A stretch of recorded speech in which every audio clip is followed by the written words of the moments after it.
Praise the Lord. Hallelujah. God is good. இயேசுவை நாமத்தில் உங்களை வாழ்த்துகிறேன். உங்களை அன்போடு இந்த காலை உடன்படிக்கை தியானத்திற்கு வரவேற்கிறேன். And you are most welcome to the covenant of the day. God is good. Today is 25th June 2025 Wednesday. Hallelujah. இன்றைக்கு புதன்கிழமை.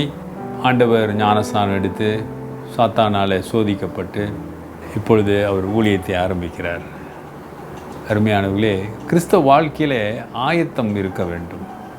ஆயத்தம் இல்லாமல் எதையும் செய்யக்கூடாது என்பார்கள். அப்படி என்றால் ஒரு நிகழ்ச்சிக்கு ஆயத்தம் வேணும். பரலோக ராஜ்யத்தை நீ சந்திப்பதற்கு, உங்களை ஏற்றுக்கொள்வதற்கு அதற்கு தகுதியான ஆயத்தம் உங்களுக்கும் எனக்கும் இருக்க வேண்டும். இப்போ ஆண்டவருடைய வார்த்தையை பார்ப்போம். அது மார்க்கு 1 அதிகாரம் 15வது வசனம். Mark chapter 1 verse 15. And saying, the time is fulfilled and the kingdom of God is at hand. Repent and believe in the gospel. காலம் நிறைவேற்றிட்டு, தேவனுடைய ராஜ்யம் சமீபமாயிற்று, மனம் திரும்பி சுவிசேஷத்தை விசுவாசியுங்கள் என்றார். இது யார் சொல்கிறா? ஏசாமி சொல்கிறார். Our Lord Jesus Christ. This was the historian says that this was the first message or sermon from our Lord Jesus Christ. இயேசுநாதர், அதாவது நம்மக்கிட்ட இருக்கிற 4 சுவிசேஷத்தினுடைய அடிப்படையில் ஏசாமி சொன்ன முதல் வார்த்தை அல்லது பிரசங்கம், சர்மன், ஆண்டவருடைய அருளுரை இதுதான். அது மார்க் 1:15 தான் என்று சொல்லப்படுகிறது. ஆண்டவருடைய முதல் பிரசங்கம் என்ன? காலம் நிறைவேறிற்று. ஹல்லேலூயா. The time is fulfilled. என்ன ஃபுல்ஃபில்? இந்த மெஸ்ஸாயா வருவார் என்று சொன்ன அந்த காலம் நிறைவேறிற்று. மேசியா வந்து விட்டார். ஆகவே தேவனுடைய ராஜ்யம் சமீபமாக இருக்கிறது. The kingdom was so near, is here. அவர் தான் எல்லாமாக இருக்கிறார். ஆகவே சுவிசேஷத்தை விசுவாசிங்க. The gospel, believing the gospel. Hallelujah. மனம் திரும்பி சுவிசேஷத்தை விசுவாசியுங்கள், ஏற்றுக்கொள்ளுங்கள். அப்போ இந்த ஏசாமியுடைய முதல் பிரசங்கத்தினுடைய மைய கரு என்னன்னா, மனம்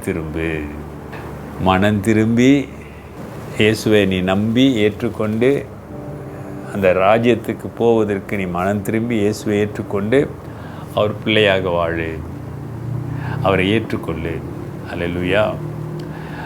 இந்த வசனத்தை சுற்றி வளைச்சி பார்த்தீங்கன்னா ஆண்டவர் அதை தான் சொல்கிறார். எடுத்தோன்னு சொல்கிறார், ஐயா, the time is fulfilled. காலம் நிறைவேறிச்சு. இனிமேல் நீ காத்திருக்க தேவையில்லை. மேசையா வந்து விட்டார்.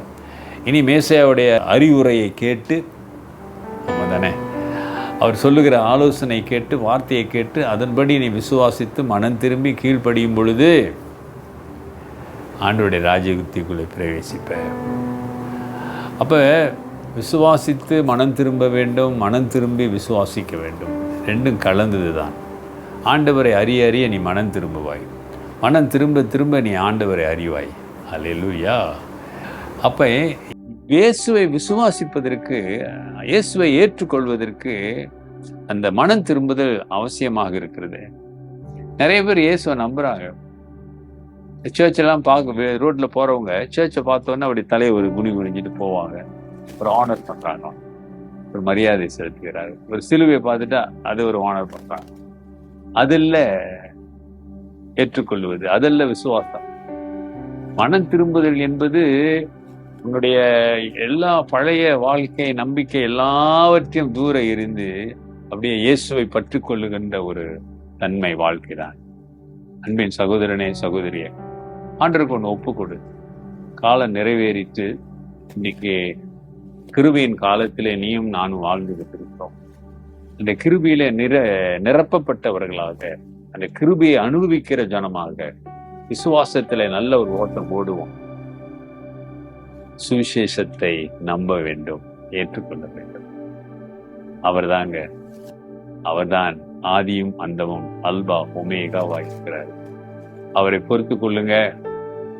அவர் பெரிய காரியங்களை உங்களுக்கு அவர் செய்வார். நன்மையை கிருபை உங்க வாழ்க்கையில பெருகும். கர்த்தர் உங்களோடு இருக்கிறார், உங்களோடு பேசுறாரு. அவருடைய பிரசன்னம் உங்களோடு இருக்கிறது. அவரை துதிப்போம், அவரை ஆராதிங்க, அவருக்கு பிரியமான காரியங்களை செய்யுங்க. உங்கள் சிந்தனையில, உங்கள் எண்ணங்களிலே மாற்றங்கள் வரும். ஆமா, யோசிச்சு பாருங்க. உங்களுடைய செயல் சுவிசேஷத்தை விசுவாசித்து மனம் திரும்பின வாழ்க்கையா, உலகத்தோடு இந்த ஆன்மீக வாழ்க்கையோடும் இணைக்காதீங்க. அது அல்ல கிறிஸ்துவ வாழ்க்கை. அதனை ஆண்டவரை நோக்கி பாருங்க. கர்த்தர் நிச்சயம் உங்களை கரம்பிடித்து நடத்தும். ஜெபிப்போம். நல்ல ஆண்டவரே, இந்த காலை வேளைக்காக நன்றி. உண்மை துதிக்கிறோம், உண்மை வாழ்த்துகிறோம், உண்மை வணங்குகிறோம். எல்லா துதிகன மகிமை உண்டாகும். மனம் திரும்பி எங்களை அழைக்கிறீர். ஆகவே நாங்கள் மனம் திரும்பி உங்கள் சுவிசேஷத்தை விசுவாசிக்க உதவி செய்கிறோம். We know, Lord, we need to repent and believe the gospel. Help us, Lord. Thank you for your grace. உடைய கிருபைக்காக நன்றி. இயேசுவின் நாமத்தில் பிதாவே. நமது ஆண்டவராகிய இயேசுவுடைய கிருபை, பிதாவின் அன்பு, பரிசுத்தாவின் ஐக்கியம் உங்களோடு உங்களை ஆசீர்வதித்து காப்பதாக. என் ஆத்துமாவே கர்த்தரை ஸ்தோத்திரி, என் முழு உள்ளமே அவர் பரிசுத்த நாமத்தை ஸ்தோத்திரி. என் ஆத்துமாவே கர்த்தரை ஸ்தோத்திரி, அவர் செய்த சகல உபகாரங்களை மறவார்கள். ஆமென். பிரதர் சிஸ்டர், சகோதரனே சகோதரியே, உன் வாழ்க்கையிலே கர்த்தருடைய கிருபையை கண்டிருக்கிறாயா? Okay. God bless.